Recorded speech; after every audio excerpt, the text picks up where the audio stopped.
Misteri skenario pembunuhan Brigadir Yosua dibongkar total Richard Eliezer dalam sidang. Dari keterangan Richard Eliezer, otak pembunuhan Yosua adalah Ferdy Sambo dan Putri Chandrawati. Kedua tentang sarung tangan. Sampai bapak ada sempat kayak bisik juga ke ibu kayak, udah tenang pakai sarung tangan.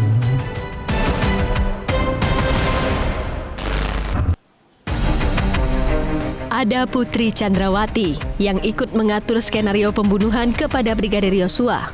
Cerita ini disampaikan Richard Eliezer ketika menjadi saksi untuk terdakwa Kuat Ma'ruf dan Ricky Rizal hari ini di Pengadilan Negeri Jakarta Selatan. Skenarionya, dia langsung jelaskan skenarionya di situ.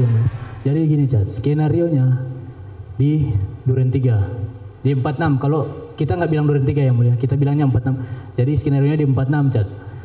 Jadi nanti skenarionya ibu dilecehkan sama Joshua, baru ibu teriak, kamu dengar. Bagaimana, ibu bersama gimana coba cerita? Ibu dilecehkan Joshua, ya. Baru ibu teriak, kamu dengar, kamu respon, Joshua ketahuan, Joshua tembak kamu tembak balik ke Joshua yang mati. Dia jelaskan begitu yang mulia. Baru setelah dia menjelaskan itu, saya kaget yang mulia. Saya ini saya mau disuruh untuk bunuh orang ini ya. Saya kaget, saya takut yang mulia, itu sudah kacau pikiran saya yang mulia, sudah kacau, tertekan saya yang mulia. Baru dia bilang, sudah kamu tenang aja, kamu aman karena posisinya kamu itu bela ibu pertama, yang kedua kamu bela diri. Dalam penyusunan skenario, Ferdy Sambo melibatkan Putri Chandrawati. Eliezer mengatakan keduanya sempat membahas sarung tangan dan CCTV Duren 3. Ibu kan di samping kiri, ibu sempat ngobrol-ngobrol lah, pembahasannya karena ibu suaranya pelan yang mulia, saya minta maaf saya tidak mendengarkan secara detail yang dia sampaikan, tapi itu ibu membahas tentang CCTV, pertama CCTV Duren 3 yang mulia, yang kedua tentang sarung tangan, sampai bapak ada sempat kayak bisik juga ke ibu kayak, udah tenang pakai sarung tangan, tapi saya tidak bisa mendengar secara ini yang mulia, tapi kayak bilang iya nanti pakai sarung tangan yang mulia. Nah, CCTV apa yang dibahas? Cuma bilang CCTV aja yang mulia, Duren 3. Kemudian? Baru setelah dia sudah jelaskan itu, dia jelaskan terus ini. Apa? Dia jelaskan secara ulang-ulang yang mulia tentang skenario yang tadi yang dia jelaskan. Dia jelaskan secara ulang-ulang. Dia jalan ke arah almarhum. Dia sempat memegangkan senjata itu yang mulia ke tangan almarhum, baru dia nembak lagi. Jadi dia pegang senjata HS itu kemudian dimasukkan ke tangannya almarhum. Dipegangkan ke tangan almarhum. Dia menggunakan dua-duanya menggunakan sarung tangan atau cuma satu? Tangan kanan aja yang mulia. Hanya tangan kanan saja. Betul, diletakkan begitu. Terus siap. Tangan kirinya? Tangan kiri tidak menggunakan yang mulia. Oh, dia pegangkan ke tangannya Joshua. Siap. Kemudian diletakkan. Habis itu diletakkan. Tangan sebelah mana? Tangan yang ini yang mana yang mulia? Tangannya Joshua sebelah mana yang dikasih senjata? Cerita sarung tangan Ferdy Sambo yang diduga dipakai Sambo pernah dikuatkan oleh salah satu saksi yang juga ajudan Ferdy Sambo, Azan Romer. Tangan baru atau sarung tangan lama? Kurang tahu yang mulia. Itu sarung tangan, kalau saya ingat saya sarung tangan karet. Hah? Sarung tangan karet medis. Sarung tangan karet medis warna hitam. Iya yang mulia.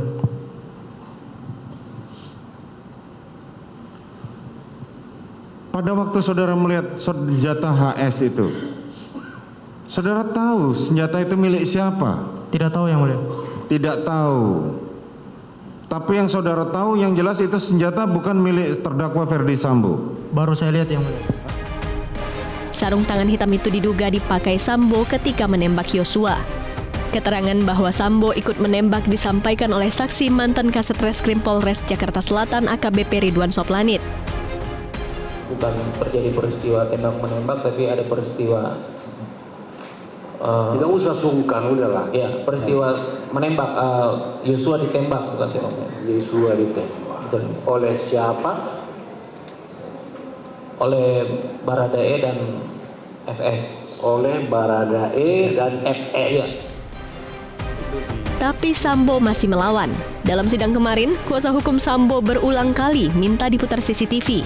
Dan memang tangan kanan Sambo masuk ke dalam saku sehingga tidak terlihat sarung tangan. mengenai yang CCTV sebelumnya. Oke. Ya, jadi kami mohon untuk sidang berikutnya karena keterangan Romer pada saat bersaksi itu menjadi fakta persidangan. Kami ingin Romer dihadirkan untuk sidang selanjutnya dan CCTV yang tadi tetap diputarkan.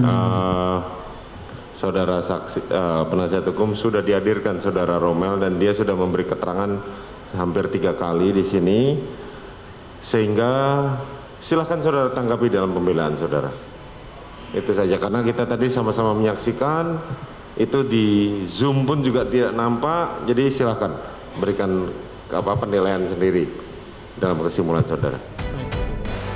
Meski CCTV tidak memperlihatkan sarung tangan hitam di tangan Sambo, tapi dugaan Sambo dan Putri merencanakan pembunuhan berencana semakin kuat dengan kesaksian Eliezer dan Azan Romer. Tapi, apakah keterangan saksi saja cukup atau perlu pembuktian lain?